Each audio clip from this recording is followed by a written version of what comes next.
guys, Brian with Cajun Cardboard coming at you from the great state of Louisiana with another 10-minute mail day. This is mail day number 33, if I am not mistaken, and it is featuring an interesting amalgamation, do you like that vocabulary word, coming from the great state of Louisiana, of cards with a bunch of different directions here. These are cards, primarily cards that I picked up in the PWCC Weekly Auction number 29 last night.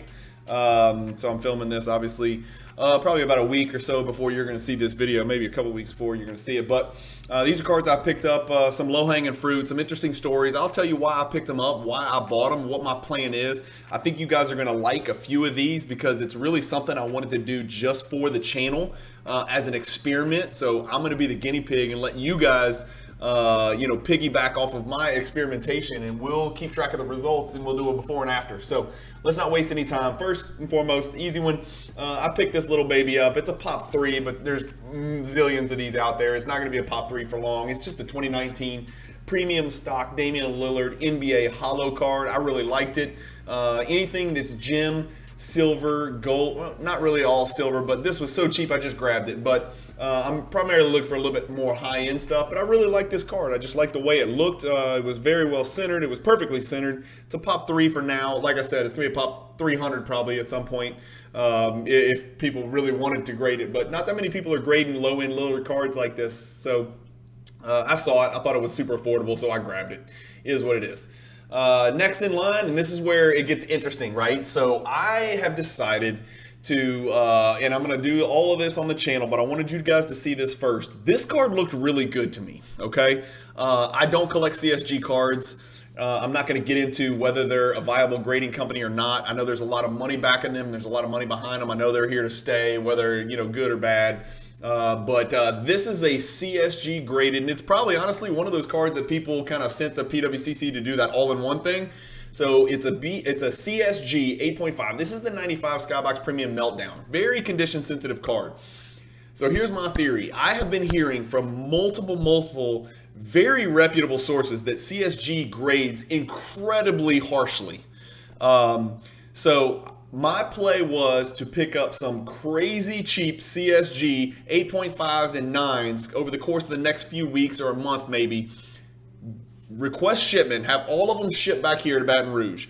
Take the cards out, check them, inspect them. If they're the type of cards that I need to wipe down and clean, I'll do my thing, Kurt's Card Care, shout out to you. I'm going to take a look at some of these cards. This is probably not one of them, but I'm going to crack these cards out of their CSG cases. Real easy, just like you crack BGS and PSA. I'm going to resubmit them to PSA, and then I'm going to see what grade I get, and then I'm going to share the results with the channel. So we're going to do a before and after, and it's going to be really cool cards like this Shaq Skybox Premium Meltdown, which is one of my favorite inserts from the 90s. Again, there's some edging over here on the left. It may come back a PSA 8, but guess what? I don't have the price pulled up, but I paid like $25, $30. I paid like $12 for one of these Shaqs you're about to see. So it was well worth the risk. So the Meltdown's the first one. Scoring Magnets is the next one. Again, I know these are not perfect cards. These are not coming back PSA 10.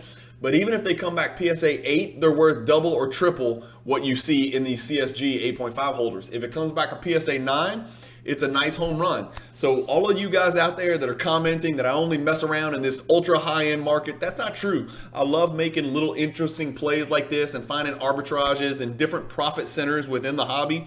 And so this is something where if I didn't have a full-time job running a real estate, law firm, I would love to spend all day trying to test these hypotheses and theory and test my keen eye for identifying the condition of cards, cracking BGS 9s and resubmitting, cracking CSG 8.5s and resubmitting, buying raw cards and sending to PSA and trying to flip and do things like that. That's the investor side of me. And we're talking about very small, big margins, but very small dollar value. So this is really just more competition and fun. And hopefully you guys will appreciate it. And and hopefully that scratch down there is definitely not on the card and only on the case. Let's just hope. God Lord, because that's going to get destroyed. So again, this was like an almost no risk deal. I mean, these 3 Shaq cards, and here's the last one, right? The scoring magnets, the meltdown, and then this 95 beam team, which is a little bit off the radar. This one really looks like the best out of all of them, to be quite honest with you.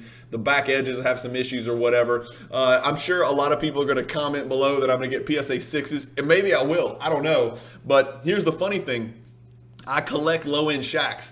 When I tell you I have hundreds, I might have thousands of low-end Shaq slabs, to be quite honest with you. I collect them, and I collect them ad nauseum in great quantities. So even if these come back PSA 7, PSA 6, PSA 8, I think they're cool because meltdown, scoring magnets, and beam teams are really cool 90s inserts. So I don't mind stashing these things away. These are the kind of cards that I like to flip through at my house. I have hundreds of low-end slabs just like this, all in PSA holders.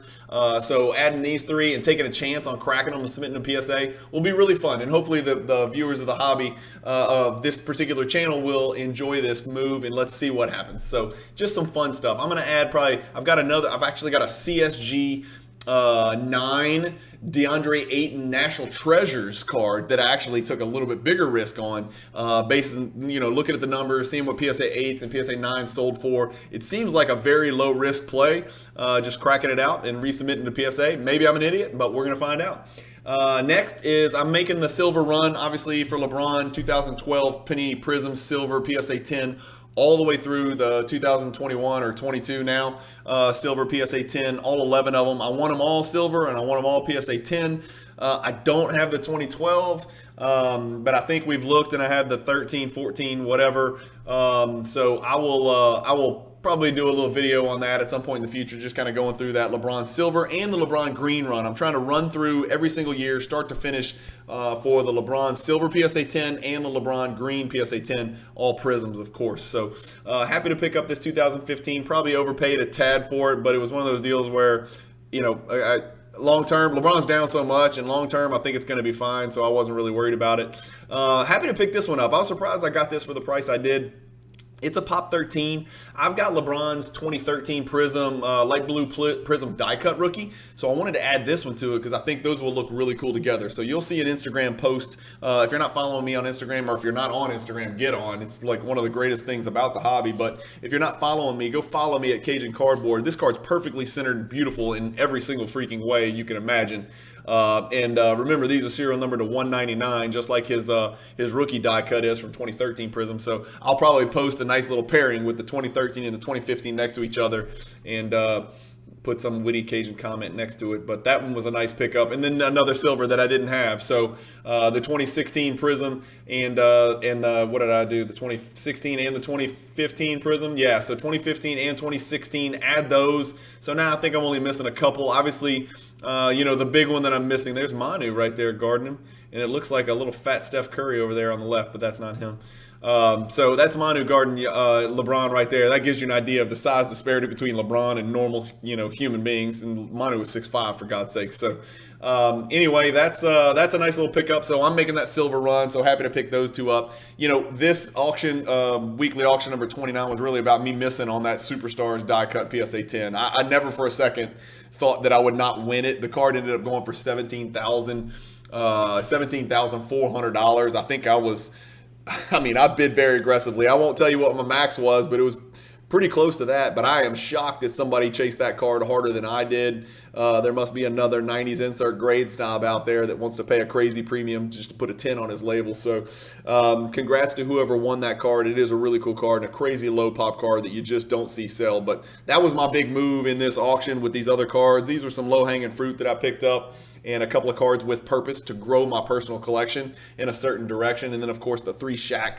the 3 Shaq CSGs that I picked up will just be fun to crack, and I'll do a video on that, and you guys can kind of go along for the ride with me on that. Nothing crazy or sexy, but I think it's just fun to do stuff like that, gain a better knowledge of how grading works and whether there are margins out there, and maybe I'll stumble upon some type of arbitrage in the hobby that is exploitable, and I can share it with you guys, and then we can close that arbitrage and it won't work anymore because you guys are watching and I'm telling you about it. So we'll see. I might get punched in the face, who knows. Let's see what happens with those CSG 8.5s, those Shaqs. So either way, I'll be happy to have some Shaqs in my collection. Anyway, 9-minute mark, less than 10 minutes. That's getting really impressive. I'm getting better at these, guys. It's keeping these brief.